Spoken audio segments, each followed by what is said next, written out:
You can see that looks really nice, looks quite artistic.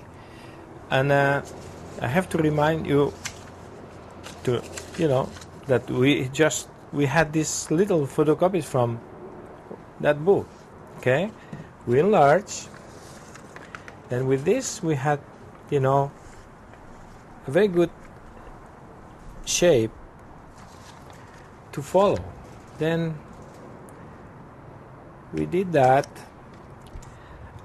and well, that not really cost us much time to do that, and not much money.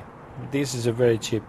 Look at that, the piece, and it cost us really very, very low money. It cost us like $7 for a piece of clay, $1 for a roller pin in the thrift store.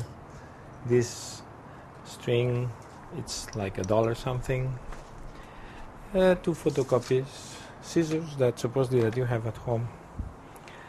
Then the structures that we make it, you can buy it, but it's like $5.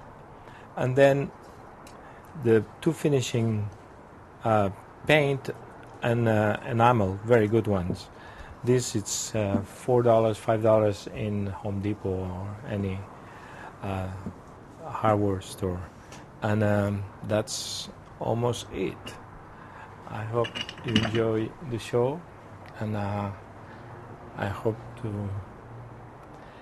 you follow my next one, that it will be soon. Here is George Benlock from Expert Village. Thank you.